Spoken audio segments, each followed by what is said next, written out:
चलिए आज हम करेंगे क्लास 8th मैथ्स का चैप्टर अंडरस्टैंडिंग क्वाड्रिलेटरल का एक्सरसाइज 3.3 का क्वेश्चन नंबर 9th। क्वेश्चन में हमें यहाँ पर एक फिगर गिवन है, ठीक है। इस फिगर में आर आई एस के, जो आर आई एस के है ये एक पैरेललोग्राम है। सेम इसी प्रकार से जो सी एल यू ई है, जो सी एल यू ई है ये भी एक पैरेललोग्राम है, ठीक है।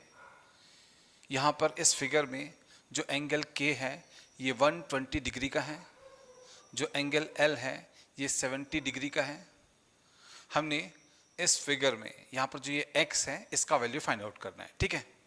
तो चलिए हम सबसे पहले लेते हैं पैरेललोग्राम आर आई एस के। तो हम आर आई एस के, ठीक है, हम इस पैरेललोग्राम को सबसे पहले लेने जा रहे हैं। तो लिखते हैं in parallelogram are I S के, ठीक है।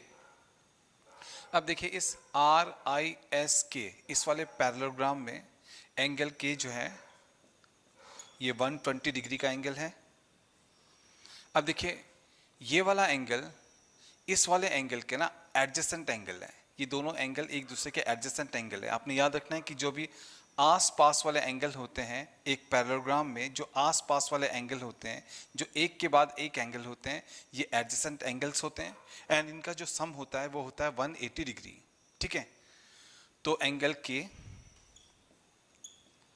प्लस जो ये एंगल है के एस आई, ये जो एंगल है के एस आई,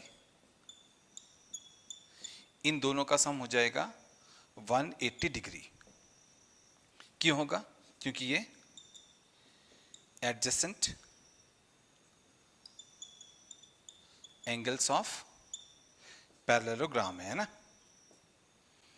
अब देखिए एंगल के जो है वो 120 डिग्री का है, तो हम एंगल के की जगह पे लिखेंगे 120 डिग्री, फिर है प्लस, फिर है एंगल के एस आई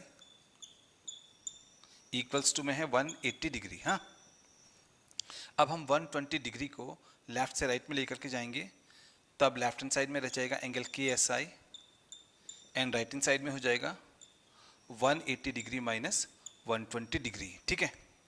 180 डिग्री में से 120 डिग्री को माइनस करेंगे तो आएगा 60 डिग्री। तो हमारा एंगल के एस आई आ गया 60 डिग्री का, ठीक है। तो जो ये एंगल है के एस आई ये हमारे पास में 60 डिग्री का आ गया, ठीक है। चलिए अब हम चलते हैं parallelogram C L U E में, ठीक है। तो हम चलते हैं in parallelogram C L U E.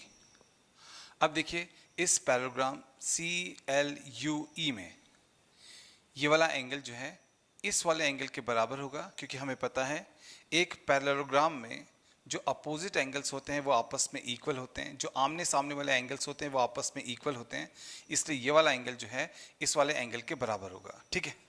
अब जो ये वाला एंगल है ये है एल एंगल, है ना, ये है एंगल एल एंड ये हमें गिवन है 70 डिग्री। ये वाला एंगल इस एंगल के बराबर है, हाँ, इस बात को आपने याद रखना है। तो एंगल एल जो है वो किसके बराबर है? इस वाले एंगल सी ई यू के बराबर है। ये जो एंगल है इसको हम बोलेंगे सी ई यू, ठीक है। तो एंगल सी ई यू के बराबर है। अब देखिए एंगल एल 70 डिग्री का है, तो एंगल एल की जगह पर आएगा 70 डिग्री एंड यहाँ पर है एंगल सी ई यू। तो देखिए यहाँ पर हमारे पास में एंगल सी ई यू आ गया 70 डिग्री का, ठीक है। तो ये वाला एंगल हमारे पास में आ गया 70 डिग्री का, ठीक है। अब हम इस वाले पॉइंट को मान लेते हैं ओ, इसको मान लेते हैं हम ओ। अब हम चलेंगे ट्राइंगल ओ एस ई में, ठीक है। अब हम चलेंगे in triangle O S E में। अब देखिए हमें पता है एक ट्राइंगल के भीतर जो तीन एंगल्स होते हैं इनका सम होता है 180 डिग्री, ठीक है। आपने याद रखना है एक ट्राइंगल के भीतर जो तीन एंगल्स होते हैं इनका सम होता है 180 डिग्री। इसलिए x प्लस 60 प्लस 70, ये एंगल 60 डिग्री का है, ये एंगल 70 डिग्री का है, इसलिए x plus 60 degree plus 70 degree हमारा हो जाएगा 180 डिग्री। तो हम लिखेंगे x plus 60 degree plus 70 degree आएगा हमारे पास में 180 डिग्री।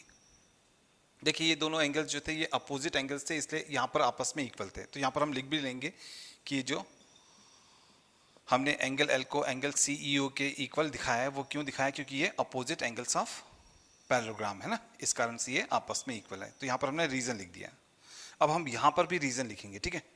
यहाँ पर हम लिखेंगे कि जो सम ऑफ एंगल्स ऑफ ट्राइंगल होता है वो होता है इज 180 डिग्री, है ना। इस कारण से x plus 60 degree plus 70 degree यहाँ पर हमने लिखा है 180 डिग्री। अब देखिए यहाँ पर है x का वैल्यू हमने निकालना है, 60 प्लस 70 हो जाएगा 130, है ना। तो यहाँ पर आएगा 130 degree and right hand side में हमारे पास में है 180 डिग्री। अब हम 130 डिग्री को लेफ्ट से राइट में लेकर के जाएंगे तो x आ जाएगा हमारा 180 डिग्री माइनस 130 डिग्री। 180 डिग्री में से 130 डिग्री को माइनस करेंगे तो आएगा 50 डिग्री, है ना। यहाँ पर आएगा 50 डिग्री। तो देखिए हमारे पास में x का वैल्यू आ गया 50 डिग्री। देखिए क्वेश्चन में हमने x का वैल्यू हमने फाइंड करना है, तो यहाँ पर हमने x का वैल्यू फाइंड आउट कर दिया। तो ये आ गया हमारे पास में इस क्वेश्चन का फाइनल आंसर।